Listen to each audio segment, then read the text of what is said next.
thank you very much for joining, everybody. It's lovely to see so many of you on this session right now. It's fantastic. So I'm here with Mark Proctor. So Mark is an Excel and Power BI guru who runs Excel off the grid. He's got that highly coveted Microsoft MVP status, which takes him off to conferences to learn all sorts of exciting things and talk to people in all sorts of places. And he helps people use Microsoft tools, all sorts of Microsoft tools, but in particular things like Excel and Power BI, to make better data-driven decisions faster and at lower cost as well. And in this session today, Mark and I are going to be chatting about all things data analytics. And we'd love to have some participation from everyone in the audience. So we've got the chat box open. So any questions or any comments in the chat box, please put them in. Please introduce yourselves as well. And we will cover questions as we go along if we can, but otherwise we can wrap up at the end with any questions. So please do use the chat box, say hello and ask any questions or share your thoughts. So Mark, welcome. Thank you very much for joining us today. So let's kick off with data analytics. And I think when you and I chatted about this session a little while back, we thought it'd be really great to kind of start at the beginning, really, with what we actually mean by data analytics, because it's not always the most obvious. You get data analysis and analysis as well, don't you? Both tongue twisters. But even within that, what we actually mean by data. So perhaps we could kick off just chatting about data. Yeah, sure. I mean, thank you for having me. It's great to be here. It's great to see so many people here as well. As Tim said, feel free to put any thoughts in the chat. I've got it open so we can hopefully respond to anything that comes through there that's interesting. In terms of data analytics, obviously, it's by definition, we are analyzing data, but often what we think of as like data is such a broad term, isn't it? You get structured data and unstructured data and metadata and different kinds of data. And actually, I think in terms of us as finance people, just thinking about what is data is actually quite useful, because often what happens is that we work with our ERP and our accounting systems, and we download reports or information from our accounting systems, and they come out in a presentational format. And while that contains data, the fact that it's presentational, so it might be, you might have months across the top, or it's grouped in a certain way, all of those groupings, all of that means that that data has already been analyzed or categorized in some way. So often when we think about data, what we need to get back to is either the raw records, as in we want to try and get back to the general ledger or a listing of some kind of the transactions as they occur. That's the best type of data you can get. It's generally in long, boring lists. It's not categorized, it's not grouped anyway. That's the ideal. However, in accounting systems, often that data gets quite complex to use. Anyone who's tried to look at goods received not invoiced in your accounting system, you find out that you've got this long history of POs and invoices and what's been good receipt, and trying to work with that from a data perspective becomes really hard. So often we end up working with outputs from our accounting system, and the key there is to try and get back as close to possible to that data layout of having things in columns rather than having different headers in different columns. That helps us in terms of doing data analysis, because it gets whatever information we had and it almost returns it back to that data layout for us to use. So I think for us as finance people, we need to get a clear distinction between what is information and what's data, because we always want to work with data, because analyzing information means that somebody's already put their spin or their view on the way that data should be viewed. Oh yeah, thank you for that, Mark. No, I can really resonate with that frustration of getting data out of a system or information out of a system, and it's already in certain formats, and it's got subtotals and totals all over the place, and headings and subheadings, and you're going to work quite hard to get it back into a good format, haven't you? None of that, like the totals, the subtotals, none of that is data. All of that is an aggregation. So therefore, someone else has already decided how that data should be analyzed, and therefore we need to strip that out and get back to a layout that we can use. Yeah, exactly. And I love it. And you know, when you do courses, one of the first things is often just getting things into table format, isn't it? It's the Yeah. power of that table in Excel, for example, just having that really simple column format is just so easy then to work with going from there, isn't it, as the starting point? Yeah, and you know, if you speak to IT people, database people, they'll talk about first normal form and second normal form and third normal form, and that's how you structure data. And finance people, we often don't even think about, we've never even heard of these terms, or we don't even know what they mean. Thankfully, we can normally get things into what's known as first normal form, um, which is reasonably simple. It's reasonably straightforward, and that's often the format that we want to work with in Excel, because it makes our formulas and everything else easier to use after that. Yeah, absolutely. And that's something that's possible to do with data that comes out of, you know, like an accounting system or any software. Generally, we can get it into that form, can't we? Into a nice, clear table structure. We can. I mean, if you go back, if you think about Excel, if you went back 8 years or so, you'd be using VBA and macros to try and change that from information back into data. A lot of complexity, a lot of code, or maybe you'd have gone for some really advanced formulas, but it would have been difficult. Now with tools like Power Query, we can easily get back to that data layout that we want to use. So we're now, in terms of the tools that we have at our disposal, we're in the best place we've ever been in terms of being able to get data. And I guess that's really the starting point, isn't it? If we get the data in that format, then from there we can then go on the exciting journey of doing the analytics. Yes. And I guess with that in mind, just you know, we've talked about data. If we think about data analytics, I'd love to sort of hear your thoughts on what you see as data analytics and the different aspects of it. I know people talk about 4 levels of it, for example. Yeah, I mean, so if we think about data analytics, I mean, you mentioned those 4 levels, so let's just think about those to start with. So the 4 levels are descriptive, diagnostic, predictive, and prescriptive. It's quite easy to get those 4 mixed up. So descriptive, diagnostic, prescriptive, and predictive. I got those last 2 the wrong way around. So it starts off with descriptive, which is basically just saying what happened. Okay, when if we take stock as an example, so when we're trying to analyze any kind of stock information, what happened? Okay, what stock have we got? That's our, our stock system will tell us what stock we've got. Maybe we've got slightly higher stock at the end of the month. So what happened is that we recorded our stock. The diagnostic bit was, why have we got more stock?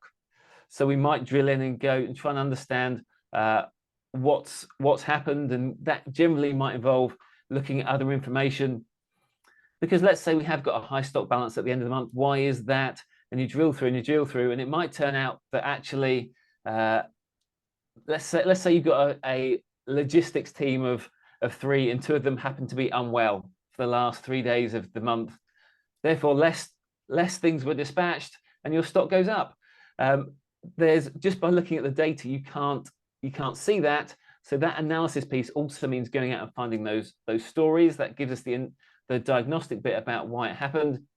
We then might have the predictive bit of stock around, we create a provision. We know that stock over a certain age is unlikely to sell. So therefore we have these stock provisions that we put in. That's a predictive form of analytics, because we're saying, well, what's likely to happen? Well, this stock is unlikely to sell. So therefore, that's a form of predictive analytics, just looking at that and saying, what patterns have we got? What trends have we got? Understanding what that is and what stock might not sell. Then we might end up with the next stage is then like a predictive level, is actually, rather than saying we're going to go, blanket, anything over 90 days gets a provision. Prescriptive analytics would look at all the trends of all the stock items that we've got and say, look, this is over 90 days, but it always sells well in the summer. These things happen. I mean, it looks at all those options that we've got and predicts what we should actually do. I mean, a really good example of prescriptive data analytics is probably Google Maps. That's probably one of the best examples you can get, because as you drive along, it analyzes all of those travel options, and it comes along and says, look, if you go down this route, it'll take you this long, and it suddenly pops up and says, if you take this path, you can save 7 minutes or however long it is. So it's not just predicting that if you take this path, it'll take however long. It's saying if you take this path, this is the optimal way to go. So they're kind of the 4 levels about what happened, why did it happen, what's likely to happen, and then what to do next. So that is the descriptive, diagnostic, predictive, and prescriptive pieces of data analytics. And hopefully there I've tried to wrap it up in a kind of a context that makes sense to finance people about how we manage stock. Descriptive is reasonably simple. That's just looking at our records. Diagnostic generally involves drilling down, performing some kind of aggregation. Predictive is then looking at trends. That's where you might get your machine learning pieces coming in, looking at how things have happened in the past. And then prescriptive, that's the hard bit, because we often don't have those models or enough information. And actually you get into quite advanced statistics to determine what's the best course of action. So it's quite rare that us as finance people, we get to that point. But that's the ultimate goal, looking at data, and it tells us exactly what we should do next as the optimal solution. Oh, that's brilliant. Thank you very much indeed, Mark. And I think something that strikes me from listening to that is that I think as accountants, some of us might think, well, data analytics, oh, we don't really do that. But actually, it is all like a course of levels that you talk about, isn't it? And as accountants, of course, we do analysis and analytics. We do it all the time, don't we? And at the very least, at the describing level, actually, really Yes. at the diagnosing level as well, of course. So it's really sort of just thinking about taking it on from there, isn't it? And I guess with that as well, your point that, you know, the ultimate goal is that sort of prescriptive piece, but actually we're not necessarily trying to do that with everything, are we? It's only going to be in certain areas, for example. No, and you know, almost everyone in a finance team is performing some form of data analysis. If you work in accounts payable and you've got a tight cash situation, and you're thinking, can we pay all of our suppliers in time? Which suppliers do we prioritize over other suppliers? You know, in that scenario, you're looking at all the suppliers who you owe money to, and then you're analyzing that, but you're using your own information in there. You're going, who are we going to pay? Who are we going to pay this week? Who are we going to pay next week? Can we partially pay this? What impact will that have? All of that, you're analyzing the data that you've got, which is your accounts payables listing, and you're analyzing that and taking into account your own knowledge about who the suppliers are and how critical they are to then make decisions. So even people at the, you know, at every level across finance, there are people who are doing data analysis. It's just not called that, but everybody is doing it. It's just inherent in what we do as finance people. Yeah, so I guess it's a mindset shift, isn't it, to think we are doing it and where can we go from here? Yep. Yeah, so I guess with that in mind, really, I mean, what do you see with data analytics as the next steps? You know, is it the tools? What do we need to be considering? In terms of next steps for any organization, the most important thing is to, I mean, you've either got to start from the bottom or start from the top.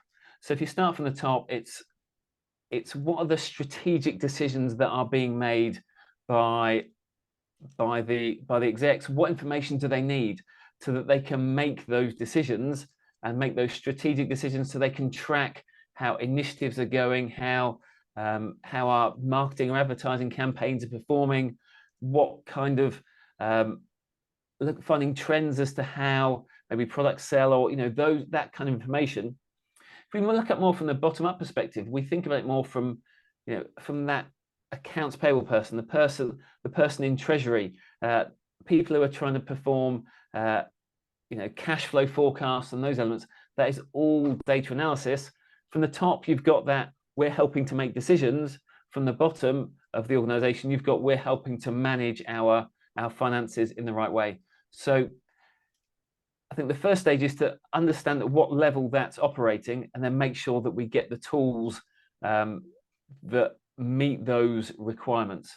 Because, I mean, you can use tools like Power BI and Tableau, which are great for drilling through and getting to information. That's really great for that top level view, that people can view that data in one view. But from a bottom up approach, often you're probably going to be using Excel because it's more flexible in terms of small decision making, and recording the decisions that you're then making on that. Yeah, thank you very much for those analogies. I guess it's more the operational piece, isn't it? Like you were saying, like the accounts payable, then Excel could work really well for that. But then for strategic decisions, maybe Power BI or a similar tool, we could create a nice Well, I mean, dashboard. because Power BI, you're definitely be you generally tend to be looking at historical information. So you're kind of answering that question around what happened and hopefully why did it happen. Once you get into that why did it happen piece, that's where we then have to go off into other maybe more statistical tools. And what sort of statistical tools are you thinking of? Is that within sort of things like Power BI, or are you thinking I mean, other? there are things in Power BI. There are functions in Excel that will give you forecast information. There are things that can find trends in Excel with their new. So they've now got Python integration. I think it's currently in the beta version, but that should be coming out soon. And therefore, there's lots of visualization and machine learning pieces that exist in there and help us to try and find trends and spot those trends. In Power BI, there's equally Python integration, although I've not looked at that deeply myself, but it is there. It helps us to see trends. And in tools like Power BI, because their main goal is to filter and aggregate data, so we can easily slice and dice data exceptionally quickly to find trends that would have previously taken us a long time. So every time we go, well, what if this and what if that? In the past, it might have taken us a long time, but now with the technologies we've got, we can drill through and we can tend to find trends much easier than we could in the past. Yeah, well, perhaps with that in mind, it might be an opportunity for a quick demo of Power BI, if that might be all right. Yeah, sure. Let me share my screen.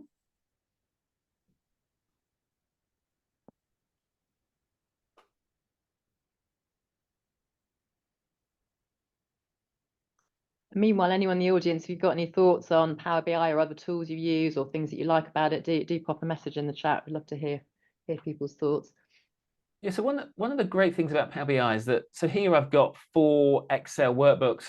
Equally, our data could have come from lots of different places. It could come from a SQL database. It might come from websites. It might come from other places. So there's lots of connectors within Power BI, which means that we can get data from lots of different places. So here, for example, I've got a sales report. This might be an export from our accounting system. This is kind of a layout that we might use. Then we've got another layout here that's kind of our general ledger type layout with debits and credits. You know, these are the kind of layouts that we might see. Here I've got a budget layout, or what we generally see as a budget type layout, where we have kind of account code account, and then maybe we kind of lay things out on a monthly basis. So this isn't in a data layout. This is in an information layout because somebody has determined that these months should be in order, and that's how it makes sense. And then maybe we have another kind of layout, which might be our mapping layout. This is just how we group things together and how we think about how we put data together. So we can take all this information, all these different sources, even though this data is in all these different layouts, we can come into Power BI and we can standardize that data. So let me click on the actual data. You'll see that we've got our accounting data there. If we look at our budget data, again, we've been able to turn that into a tabular layout where everything goes down. And in Power BI, we can then create what's known as a data model. So it then creates relationships between all of our different data sources. So we've got our account codes are then mapped to our actuals and our budgets, and we can reference it by cost centers and calendars. So that's what we do inside Power BI. We create these, we take our inputs, whatever they are, we shape them into the right way, and then we create these data models that we then, from them, we can there produce reports. So we've got some reports here that are all based on that original data. Now, the great thing about Power BI is that once we've built our report, we can then publish it into what's known as the Power BI service. So we do that here. I've got this is on the internet. This is on a web service. So anyone who I share this report with, they'll log in using their standard Microsoft credentials. So they've got all of that Office 365 credentials, Microsoft's security around that. But anyone could view, or anyone who I give access to could view this report. And we can look at it by the different reports we've got. We can even click on different years. And when we click on different years, it will then filter that data, and that data will update, so that we then get this data that updates, and we can select things that then drill through. So here I've got 2023, I've clicked on month 1, and now I can see the data here as to how much each of our customers represents of January, or if we select different periods, you can see that all those numbers then update. So this is the easiest way for us to drill through and see the what's happening to our data. So that's kind of, we can get an overview report, but we can also use it from more from a tracking perspective. So here, for example, I've got a view of our general ledger and the transactions that happened for our cost centers. That's 47,000. And if I just wanted to see what happens in the warehouse, I can select that. And equally, all of our data will then filter down and show us what happened in the warehouse. What were all the costs that related to that warehouse? So even though this isn't what you class as standard data analytics, in the fact that it's not giving us these charts that we would normally expect, it's giving us a great way to drill down so we can then analyze that data. So even though we are maybe the people preparing these reports or trying to identify those trends, Power BI gives us that ability. And of course, if we want some nice visuals of period and year to date and some nice KPI cards, we can get all of that as well. So that's how Power BI works. It takes all those different data sources, it merges them together, we build that data model, we then build our reports, and we can share them with users across our organization. And all of that security is then, I said, backed by Microsoft's platform. And we can even create row level security in here, which means that, you know, maybe Dave gets to see certain information, and Louisa gets to see something else, and Tim gets to see something else, and Gareth gets to see something else. Using one report, we can build that security into our report so that everybody gets their own view of their data, which means we don't have to ping around all these Excel workbooks all the time.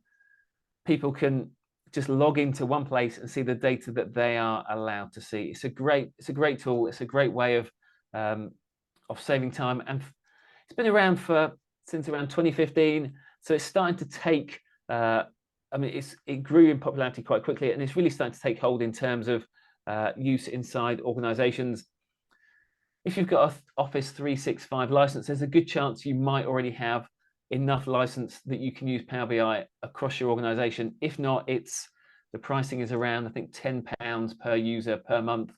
So it's exceptionally well priced, and you can start with just a few users and start building reports which update easily and quickly. And once we get new data, all we need to do is click refresh, and hopefully our data comes through. Or even better, if we've got cloud sources, they can even update in the background, which means we don't even need to press refresh.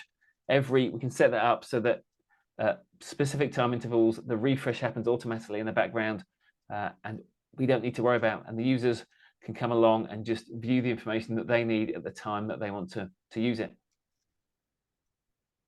That's fantastic. Many thanks indeed, Mark. And actually, you've just had a question come through in the chat from Eamon, who'd like to know, once familiar with how Power BI works, how long would it take to produce a report like the one that you've just shared? So as Louisa knows, so there's a training course that we for First Intuition that's coming up, where this is the report that we build. So it takes, the training to build this would be about a day, but in all honesty, that is the full training explaining how everything works. Depending on what data you've got, how clean your data is, how dirty your data is, that's the challenge. Like everything else, it takes practice. Once you understand how Power BI works, you can create reports like this in a couple of hours, and then they're ready to go. The challenge is, how do you deal with the data that you've got? And not all data is straightforward. So once you've got that experience, it doesn't take long to build a report like this.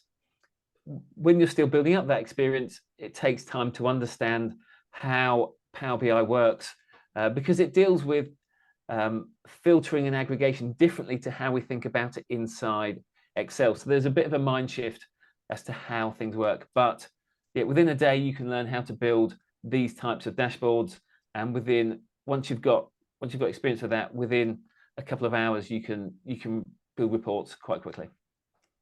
Oh, that's brilliant. Thank you. Your biggest challenge is that once users see them, they're like, oh, can I have this? Can I have that? How about this? How about that? Can I have this bit? Can I have that bit? And your managing expectations will soon become your biggest problem. Yes, I think we've got experience of that. Some of our colleagues at FI actually, who spend quite a bit of time on Power BI, get lots of requests for all sorts of things. And I guess it goes back to your point about starting from the bottom or the top as well, doesn't it, Mark? In terms of strategic decisions, Yes. what decisions do we require? We really need the data, and then we can go to Power BI, for example. And actually, I guess on that note, I happen to spot we've got somebody in the audience who I was chatting with recently, Jenny, Jenny Blewett. So, oh, hi Jenny, and it'd be great to hear, because I know you are a fan of Power BI, and I'd love to sort of hear your thoughts about what you like and how you use Power BI. We're having trouble with our sound here. Okay, no worries if you can't sort of the whole team. Yeah, give me a second to see if the sound. I love Power BI. Oh, can you hear me okay now? Perfect, thank you. Fantastic. I love it because of its ability to handle large data sets, particularly where we found when I was working in my previous career in the NHS, the data sets were just too big to cope with in Excel. They'd be larger than the row limit. I love the ability to manage relationships really easily within Power BI. So you can take multiple data sets and very, very quickly and simply link them and report on them. And I love that you can create meaningful visuals that tell a story. So it's a much nicer way to explain to senior leaders what's going on in a business and decisions they need to take. And the other functions, I love things like tooltips, so that when people have questions, you can very quickly delve into that detail and kind of see what's going on within those numbers at speed. It just gives you a tooltip, just gives you like a little oversight, a little snippet of the data that lies underneath, say, a chart or a pie chart or a graph. Drill down's great as well. So if you're in a meeting and you get questions, you can very quickly drill down into the high level detail, so you can answer questions easily. It's super quick to use, and you can have it updating in real time. So it's a great tool to be using within a business. And so I love it. Thank you. Thank you very much, Jenny. It's great to hear your thoughts on that. Thank you so much for joining us. Thank you. Yeah, fantastic. And I think we've got a question from Jenny as well, actually, about does Power BI use static data, or could it integrate with an ERP system so the report could be refreshed on an ongoing basis? Have you got any thoughts on that, Mark? So the answer is yes, it can use static data without any problem whatsoever. Will it integrate with your ERP system? That depends. It depends on what your ERP system is and whether there are connectors that already exist inside Power BI. So if you've got a SQL-based ERP system, there's a good chance that you'll be able to connect to those source tables and get that information out straight away. I think there's an SAP connector. If you're using, so rather than ERP, if you talk about slightly simpler accounting systems like Xero are slightly trickier. You have to use a third-party connector to get information out of systems like Xero. But there are connectors out there, and if you really want to go down the route, and if there are options, there are companies that will build custom connectors to work with hopefully almost any system. So it should be that a lot of accounting systems you can connect live into Power BI, and it will then be part of its refresh cycle. Ultimately, that's the goal. It just depends on what accounting system you've got and whether that works, whether there's already a connector for that for Power BI, whether a third party has built that connector. Sometimes you get there are other companies that provide like almost a data warehouse solution where they'll pull in your ERP data that will sit inside their cloud-based data warehouse, and then Power BI then connects to that data warehouse. So often there's an intermediary option that you could go for that will also get your data out. So in terms of static, that's no problem whatsoever. In terms of live, it just depends on what system you've got and what connectors you can use. Brilliant. Thank you very much indeed, Mark. And I think something else that we've just got time to squeeze in before we wrap up. I know we were chatting about the benefits of data analytics with non-financial data, because that's becoming a bigger remit for accountants potentially, isn't it, with things like sustainability? Yeah. So even when I'm going back to, if I go back to when I worked in industry, there was, if I think back, even 5 years ago, I was heavily involved with the environment reporting and carbon emissions and all of those items, and that was a significant piece of my role. And finance, because it's in the financial statements, a lot of that reporting around environmental impacts is now falling onto finance people because it's a requirement for the financial statements. Therefore, it's finance's job. And let's face it, finance, we're analysing stuff all day long. Okay, as we said at the start, we might not realise it, but we are. Therefore, in terms of data, we are in an exceptionally good position to be able to perform that type of analysis. Where we need help is understanding, what we need, almost the conversion factors of how those things work. But there's a lot of non-financial data that finance are now expected to deal with. And yeah, we have the skills. We don't necessarily have the knowledge about exactly, if you've got a factory that produces whatever it produces, what are the carbon emissions coming from that? There'll be different ways of calculating that, but it's definitely something that finance can do, and it's becoming a bigger and bigger aspect for finance to handle. Yeah, no, it's exciting times in that sense, isn't it? Yeah, and I guess that's kind of the benefit as well with using these tools that, like you were talking about, how difficult it was to get data into a clean format some years back. Be VBAs and macros. At least now, it's easier to get that data into a clean format. And I guess that's just as true for carbon emission data, isn't it, as financial data? Yes. Yeah. Oh, well, that's brilliant. Great. Well, if anyone's got any more questions, please do pop them in the chat. And meanwhile, if anyone's got any questions, do pop them in chat. But meanwhile, I'd just like to say many thanks indeed to Mark for joining us today. It's been really great to get that overview, really starting at the start with getting data into that clean format, how important that is. I think we can't overlook that enough, can we, and spend enough time doing that, really, so we can then get on with the analytics and realise that we are doing analytics already. It's just taking it on to the next level. And you've given us some hints about how we can do more of that. So with things like Power BI. So many thanks indeed. So that just leaves me just to wrap up with just some kind of up and coming dates. We've actually got our next digital lunch and learn booked in. It's on the 12th of June. I've got a slide just to share with you so you can see that. I've got too many things open on my desktop, so it's not going to let me show me. Okay, you just bear with me, I will find it. So yes, we've got an up and coming digital lunch and learn. Our next one's actually going to be on cybersecurity. So we've got that one planned now. And meanwhile, we are looking to book sessions for the autumn as well. So if anyone's got any things that they'd really like to hear about, any topics that you'd like to be covered in these sessions, I'd really appreciate it if you could let me know. That would be fantastic. So yeah, we're looking to book autumn sessions. So do ping me a message. You can put it in chat now or via LinkedIn or via my email. Keep me posted. It'd be really good. As I say, we've got cybersecurity planned with Karen Morrell from Lockdown Cybersecurity on the 12th of June. And we've also got some courses coming up with Mark, actually. As we mentioned, we've got Power BI. If you're looking to get started, that's our course launch on the 25th of June. So that's very soon. So really looking forward to that one. And I think Amy's going to share the booking link information in the chat.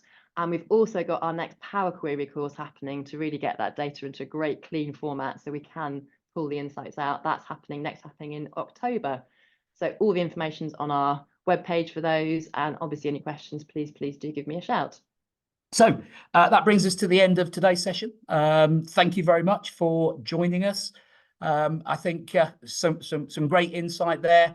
Thanks to Eamon in particular for the lovely segue into the course on Power BI, which Louisa has mentioned on the 25th of June. So I'll expect to see Eamon to see you on the list for that course on the 25th of June. Anyway, thank you very much for giving up your time over this lunch break. We look forward to seeing you again on another one of our sessions in the very near future. Thank you very much. Thank you very much, everybody. Thanks for joining.